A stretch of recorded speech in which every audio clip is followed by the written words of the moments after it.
What do you want to be when you grow up, Olivia? An astronaut.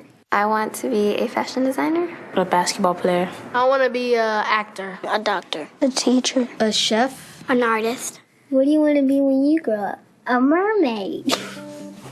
Do you know what a computer programmer is? Yeah, no. No. No. I think it's something that has codes and is able to decode a mystery. I think that they... Wait, what? Computer programmer?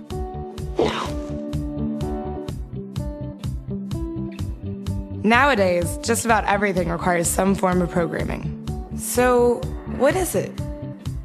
Programming is basically explaining to a computer what you want it to do for you. When you're programming, you're teaching possibly the stupidest thing in the entire universe, a computer, how to do something. Programming is one of the only things in the world that you can do where you can sit down and just make something completely new from scratch, whatever you want. It's really not unlike kind of playing an instrument or something, or playing a sport. It starts out being very intimidating, but you kind of get the hang of it over time. Coding is something that can be learned, and I know it can be intimidating. A lot of things are intimidating, but what isn't? A lot of the coding that people do is actually fairly simple. It's more about the process of breaking down problems than, sort of coming up with complicated algorithms as people traditionally think about it. Well, if it's fairly simple, why aren't there more of us doing it? Over the next 10 years, there will be 1.4 million jobs in computer science, and only about 400,000 grads qualified for those jobs. That's a shortage of 1 million people. So, how do you start?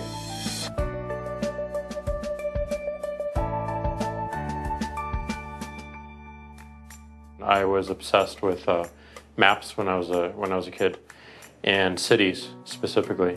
So I taught myself how to program. I had a very clear goal of what I wanted to do, which is to see a map of the city on my screen and play with it. Put things on the map, move things around the map. See what was happening in the city, how it worked, how it lived, how it breathed. The best early thing was actually using software to decide when the classes in my school would meet, and that put me in a position to decide which girls were in my class. The first program I wrote asked things like, what's your favorite color?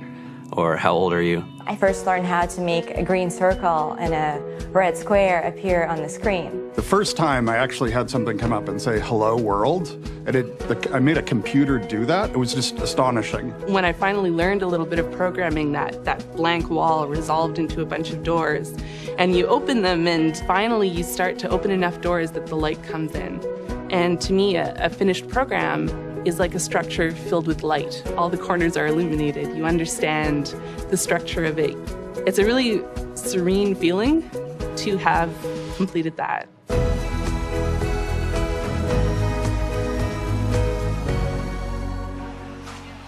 It took me some time to realize that creating things with your hands or creating code, creating programs, is just a different way to express creativity. I think right now there's a big emergence of the culture of making. People who make their own scarves and hats, people who write their own apps. Now it's just limited by your imagination and sort of what kinds of ideas what kind of understanding can you build into the computer so that it can do these things that were previously impossible.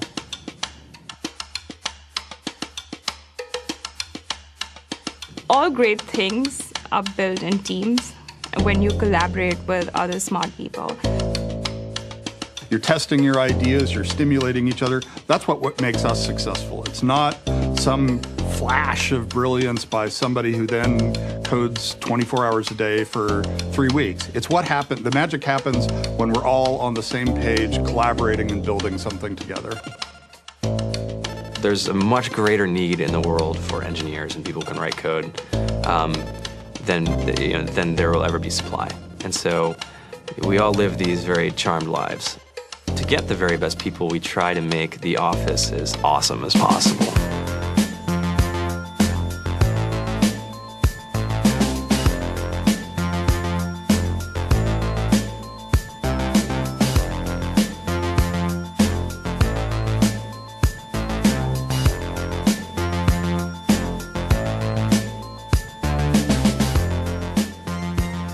We have a fantastic chef, Free food, breakfast, lunch, and dinner.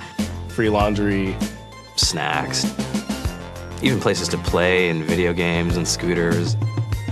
There's all these kind of interesting things around the office and places where people can play or relax or go to think or play music or be creative.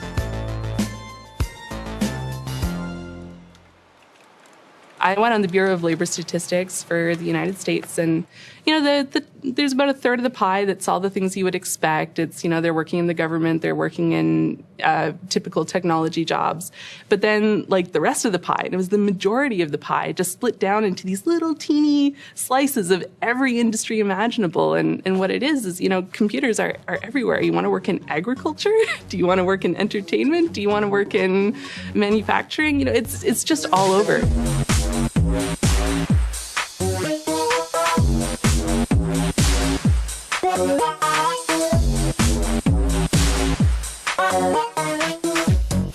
Here we are, 2013. We all depend on technology to communicate, to bank, information, and none of us know how to read and write code.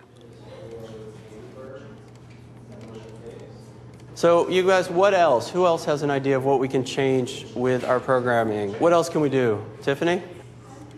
What I saw my students take away from using Scratch and programming in our classroom is that they were willing to push through problems. It really builds critical thinking, it builds problem solving, and it's something that they can then apply to math in the classroom or their reading skills. We integrated science with this programming, and I saw my scores go up 30%. When I was in school, I was in this after-school group called the Whiz Kids. And when people found out, they laughed at me and, all these things. And I'm like, man, I don't care. I think it's cool. And, I'm learning a lot. And some of my friends have jobs. It's important for these kids. It should be mandatory to be a citizen on this planet, to read and write code. I just think you have to start small, right? And I think that's one of the biggest misconceptions about computer science and programming overall is that you have to learn this big body of information before you can do anything. You don't have to be a genius to know how to code. You need to be determined. Addition, subtraction, that's about it. You should probably know your multiplication tables. You don't have to be a genius to code. Do you have to be a genius to read? Do you have to be a genius to do math? No? No? I think if someone had told me that software is really about humanity, that it's really about helping people by using computer technology, it would have changed my outlook a lot earlier. Whether you're trying to make a lot of money or whether you just want to change the world, computer programming is an incredibly empowering skill to learn. To be able to actually come up with an idea and then see it in your hands and then be able to press a button and have it be in millions of people's hands. I think we're the first generation in the world that's really ever had that kind of experience. The programmers of tomorrow are the wizards of the future. You're going to look like you have magic powers compared to everybody else. I think it's amazing. I think it's the closest thing we have to a superpower. Great coders are today's rock stars. That's it.